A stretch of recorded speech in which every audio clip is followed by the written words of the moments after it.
আপনি দোয়া বেশি করে গেলে এবার সমস্যা। তালায় একজনের এরকম দোয়া করে দিছি, ভাই দোয়া করেছিলেন, চেয়ারম্যান হয়েছে না? এখন একজনের দোয়া করেছি কিন্তু সে হতে পারেনি, ফেল করেছে, পরে যে পাশ করেছে আর ওই এলাকায় আমার মাহফিল করতে দেয় না। হ্যাঁ, এটা হলো তালায়। তো ও লাইন এখানে হবে না, চেয়ারম্যান পাস করুক ফেল করুক মাহফিল হবে ইনশাআল্লাহ, খেলো হবে। আলী হাসান ওসান নাউজুবিল্লাহ বলবেন না? নাউজুবিল্লাহ বলবেন কিনা? একজন আলেম ফেসবুকে খুব গরম করেন, খেয়াল করেছেন কিনা আপনারা? পাগড়িটা এই পাশে ঝুলিয়ে দেন, দিয়ে এতটাই গরম করেন, যতটুকু আলোচনা করেন ততটুকু সময় কারো না কারো পিছনে লেগে থাকেন। খেয়াল করেছেন আপনারা? লাগতে লাগতে ইদানিং আবার মওদুদি রাহিমাহুল্লাহর বিরুদ্ধে লেগেছে। লেগেছে না লাগে নাই? লেগেছে।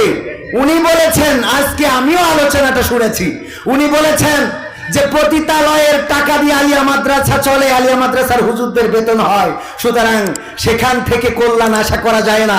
দুঃখজনক হলেও সত্য, সরকার যে বেতন দেয় এই বেতন যদি পতিতালয়ের টাকায় হয়ে থাকে, তুমি যে রাস্তায় চলো সেই রাস্তা তো পতিতালয়ের টাকাই করা, ঠিক না বে ঠিক? তুমি বাংলাদেশে আছো, যে দেশটা, এই দেশে পতিতালয় আছে না নাই? তুমি যদি এত পরহেজগার হয়ে থাকো তো এই দেশ ছেড়ে চলে যাও। কথা কয় না? দেশ ছেড়ে যাওয়ার দরকার আছে না নাই? অনেকেই বলে আমরা কোরআন সুন্নাহর বাইরে চলি না। আমি বললাম কোরআন সুন্নাহর বাইরে চলেন না, এটা আমি মানি না। কয় আল্লাহর কসম। আমি একজনের বললাম তাই যদি হয়, কলারোয়ার মধ্যে আপনি কলারোয়া থেকে শুরু করে ডাবারন পর্যন্ত যাবেন, আল্লাহ রসুলের সুন্নাত হইল ডান দিক দিয়ে চলবেন, আপনি ডান দিক দিয়ে মোটরসাইকেল চালাই চলে যাবেন। সাহস আছে কারো? কতটুকু তুমি কোরআন সুন্নাহ মানেওয়ালা? সুন্নাহর বাইরে চলো না, রাসূলের হাদিসের বাইরে এরকম কিছু আছে না? আবার খাটাস কয় আমরা রাসূলের হাদিসের বাইরে আমল করি না। তো রাসূলের হাদিস অনুযায়ী ডান পাশে চলতে হবে, তুমি বাম পাশে চলো কেন? কথা কয় না? চলে না, চলে না। বাম পাশে চলো, রাস্তায় যাই ওখানে গেলে তো সাইডে ঠিক যাবে, এই জন্য ওখানে যাই সোজা হয়ে যায়। চেনেন বোঝেন? ওখানে যাই বলে সোজা হয়ে যায়। ওখানে গেলি জানে যে ডান পাশে চলতে গেলে টিনাকাটা এসে সাইডে দেবে, যার কোনো বিচারও হবে না। বিচার হবে? এই জন্য ওখানে বাম পাশে চলে আর মঞ্চে যাই ফতোয়া দেয় আমরা কুরআন সুন্নাহর বিরুদ্ধে চলি না। সত্য বলছি না মিথ্যা বলছি? একজনে জিজ্ঞেস করতেছে, দাদা তোমার বয়স কত? তা বলছে বাবু 20 বছর। তা পরের বছর আবার জিজ্ঞেস করছে, দাদা তাহলে এই বছর বয়স কত হইলো? তা বলছে বাবু 20 বছর। পরের বছর আবার জিজ্ঞেস করছে, দাদা তাহলে এই বছর বয়স কত হইলো? তা বলছে 20 বছর। তা বলছে দাদা কিরাম হইলো? 3 বছর ধরে জিজ্ঞেস করছি, খালি কও 20 বছর 20 বছর 20 বছর। তা বলছে আসলে বাবা হইয়েছ কি, আমি এই 20-র বেশি গুনতে পারি না। তো এই 20-র বেশি গুনতে পারে না, ওই পর্যন্ত গুনে ছুঁয়ে দিয়েছে। এই জন্য কিছু আল্লাহওয়ালা আছে যারা 20-র বাইরে আর বোঝে না। কথা কয় না? 20-র বাইরে বোঝে না, ওই বাংলা হাদিস পড়ে ছুঁয়ে দিয়েছে, দিয়ে কয় যে এইটা করা যাবে না, ওইটা করা যাবে না, এটা বলা যাবে না। বলছে মুনাজাত, সম্মিলিত মুনাজাত করা বেদাত। আল্লাহ রাসূল বলছে যে ইবাদতের নামে নতুন কিছু যে আবিষ্কার করলো সেটা হলো বেদাত। আচ্ছা, মুনাজাত করা ইবাদত কেউ বানাইছে? কেউ কি মনে করে যে মুনাজাত করলে ইবাদত হয়? যেটা ইবাদতই না সেটা বেদাত হয় কি করে? কথা কয় না? যেটা ইবাদত না সেটা বেদাত হবে কেন? মুনাজাত তো কেউ ইবাদত মনে করি করে না, করে? এই তহমত দেয়া হয়, এইগুলো করা যাবে না। এইগুলো না করে আমার ভাইজান সভাপতি সাহেব সুন্দর কথা বলেছেন, ওয়াতাসিমু বিহাবলিল্লাহি জামিয়া ওয়ালা তাফাররাকু, তোমরা সংঘবদ্ধভাবে আল্লাহর রাজ্যকে আঁকড়ে ধরো, পরস্পর বিচ্ছিন্ন হও না। এই ব্যক্তিটা যতক্ষণ স্টেজে থাকে ওই যে 20 বছরের বেশি আর গুনতে জানে না, ওই রকম শুধুমাত্র লেগে থাকে কলরবের বিরুদ্ধে, লেগে থাকে মুহিব খানের বিরুদ্ধে, লেগে থাকে সাইদ কলরব শিল্পীর বিরুদ্ধে, লেগে থাকে মওদুদির বিরুদ্ধে। যত সব ওয়াজ হলো শুধু ব্যক্তির বিরুদ্ধে আলোচনা করা, ব্যক্তির বিরুদ্ধে আলোচনা করা। কেন তোমারে নিয়ে আসা হয়েছে কি কারোর বিরুদ্ধে বলার জন্য? কোরআন এবং হাদিস থেকে দুই একটা কথা বুঝাই ঠিক যাও। আমাদের কথা ঠিক আছে কিনা? কোরআন এবং হাদিস থেকে কথা বুঝান, সেটা না বুঝায় একবার আহলে হাদিসের বিরুদ্ধে, একবার হানাফির বিরুদ্ধে, শাফির বিরুদ্ধে, মালিকির বিরুদ্ধে, হাম্বলির বিরুদ্ধে, মওদুদির বিরুদ্ধে, ইখওয়ানের বিরুদ্ধে, কলরবের বিরুদ্ধে, মুহিব খানের বিরুদ্ধে। এত মানুষ সব তোমার কাছে খারাপ, তুমি কত বড় আল্লাহওয়ালা তোমার পাছায় হাত দিলে বুঝা যাবে গন্ধ আছে কি নাই। ঠিক না বেঠে? স্টেজে এসে বড় বড় আজকে আবার দেখলাম স্ট্যাটাস দিয়েছে আমার দাওয়াত দিতে হলে একটি জেলায় বড় বড় মাদ্রাসা যেগুলো সেইগুলো ছাড়া অগ্রাধিকার পাবে না। কেন? নর্মাল এলাকায় দাওয়াত দেওয়ার দরকার আছে না নাই? আল্লাহ রাসূল কি বাউন্ডারি করে দিয়েছিল যে বড় জায়গায় ছাড়া দাওয়াত দিতে যাবো না? তাইফের ময়দানে রাসূল গিয়েছে না? তাইফের রাস্তায় যায় নাই রাসূল? মক্কার অলিতে গলিতে রাসূল ঘুরে বেড়ায় নাই? এইগুলো করা বাদ দেন, দিয়ে ভালো হয়ে যান। যে ঐক্যবদ্ধ বাঙালি জাতি হতে চাচ্ছে, দলমত নির্বিশেষে সবাই কোরআনের জন্য ঐক্যবদ্ধ হতে চায়, এই ঐক্যবদ্ধের মধ্যে যারা ফাটল সৃষ্টি করে, আল্লাহর কসম করে বলি তারা এই উম্মতের জন্য দুশমন ছাড়া কিছু নয়। কেউ কওমিয়া, কেউ আলিয়া, কেউ মাযহাবি, কেউ লা মাযহাবি, এসো এক সুরে গাই গান, আমরা মুসলমান, আমরা মুসলমান, আমরা মুসলমান। কারো গায়ে লম্বা জামা, কারো গায়ে খাটো, কেউ বা পরে ঢিলে ঢালা, কেউ বা এতো সাটো। কারো গায়ে লম্বা জামা, কারো গায়ে খাটো, কেউ বা পরে ঢিলে ঢালা, কেউ বা এতো সাটো। পোশাক যা হোক মানব সবার মহান রবের বিধান, আমরা মুসলমান, আমরা মুসলমান, আমরা মুসলমান, আমরা মুসলমান। কারো মাথায় লম্বা টুপি, কারো মাথায় নাই, কেউ বা পরে পাগড়ি টুপি, তবু মোরা ভাই ভাই। ঠিক না বেঠে?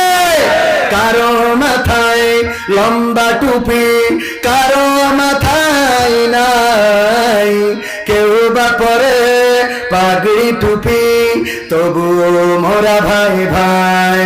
পোশাক যা হোক মানব সবার মহান রবের বিধান, আমরা মুসলমান, আমরা মুসলমান, আমরা মুসলমান, আমরা মুসলমান।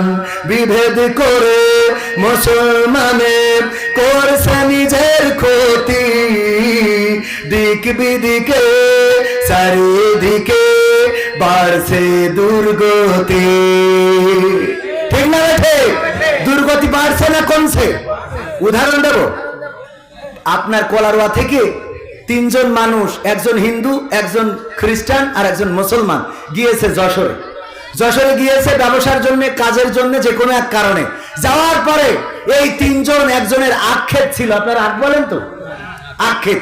এই আখ খেতে ঢুকেছে আখ খাওয়ার জন্য, যে পানির পিপাসা লেগেছে, চলো আখ খাইলে তো পিপাসা মিটে যাবে। আখ খেতে যাওয়ার পরে আখ ভেঙে আচ্ছা মতো খাওয়া শুরু করে দিয়েছে। ক্ষেতের মালিক যিনি, মনে করেন মেম্বার সাহেব, উনি গিয়েছে। যাওয়ার পরে দেখে 3 জনে আচ্ছা মতো আখ খাচ্ছে। বলছে তোরা আখ খাচ্ছিস মানেটা কি? তা বলছে অসুবিধে কি?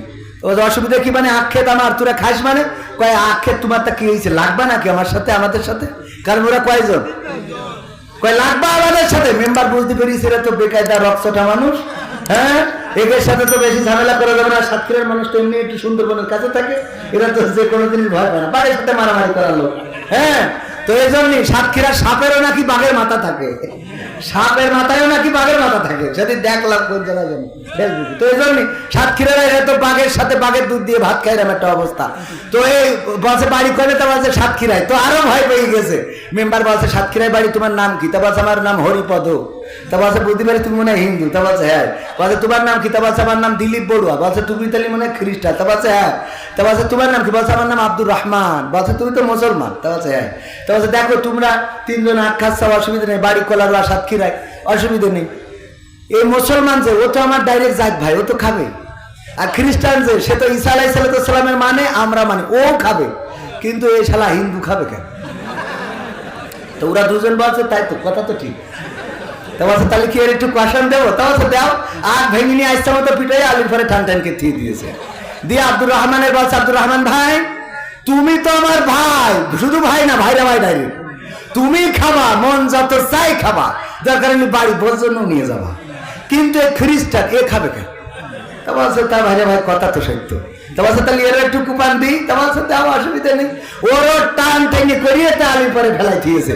থোয়ার পরে বলছে আব্দুর রহমান সাহেব, সাতক্ষীরাই বাড়ি না, পাকামো করার জায়গা খুঁজে পাও না।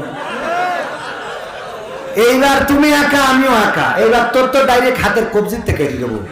বিয়াদব কোথাকার মুসলমানের, তুই না বলে আমার খেতে তাক খালি মানে ওরও টান টানি করে তিনদের যখন এক জায়গায় গলা করতেছে তখন তিনজনে বলা কওয়া করছে, প্রথমেই যদি আমরা ধর্মের ভাগাভাগি না করে এক কলারও আবাসী এই শপথে যদি এক থাকতাম, তাহলে মেম্বারের তো ডাইরেক্ট হাসপাতালে না, ডাইরেক্ট পাতালে পাঠাই যেতাম। ঠিক না বেঠে? সুতরাং মুসলমান ঐক্যবদ্ধ না থাকার কারণে বাতিলেরা জেগে বসেছে। আজকে প্রতিবাদ করার সুযোগ তো নাই, প্রতিরোধ করা তো আরো পরের কথা। মাথার উপরে হুতুম পেচারা ডাকা শুরু করে দিয়েছে, বলেন ঠিক না? এই জন্য দল মত নির্বিশেষে, কে আওয়ামী লীগ, কে বিএনপি, কে জামাত, কে জাসদ, কে বাসদ, কে হেফাজত, সব ভুলে যে এক আল্লাহর কোরআনকে আঁকড়ে ধরে আল্লাহ ও তার রাসূলের পথে চলার জন্য উদ্দীপ্ত আছেন। কারা কারা দুটি হাত দেখতে চায়?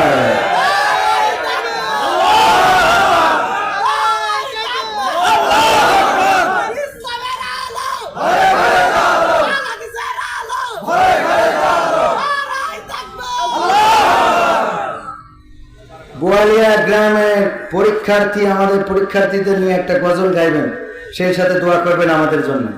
এই পরীক্ষার্থীরা গজল শুনলে পাশ করতে পারবা? হ্যাঁ, এই আপনাদের ওই সেদিন যে মাহফিলে গেলাম, মাইক বন্ধ ছিল, মনে আছে না? মাইক বন্ধ, স্পিকারে কথা বলতে হবে। চেয়ারম্যান সাহেব উপজেলা আগামী দিনের ইনশাআল্লাহ উনিও কথা বললেন সেই স্পিকারে। মাইক বন্ধ রাখা হয়েছে যাদের ম্যাট্রিক পরীক্ষা, ওদের যেন ক্ষতি না হয়। ও মা, উরা দোয়াল বেঁধে দিয়েছে আমার কাছে, এসে বলছে হুজুর আসলাম দোয়া নীতি। কে দোয়া? তা বলছে আমার এসএসসি পরীক্ষা কালকে আমাদের, তা একটু দোয়া করি দেন। বললাম তোকে পড়ার জন্য মাইক বন্ধ করে তুইছি, আর তুই আইছিস স্টুডেন্ট দোয়া নীতি। ও আপনার ওই মাহফিল সহ্য না করি পারা যায়? এরকম আছে না নাই? তো যাদের পরীক্ষা ভালো করে পড়ো, রঙ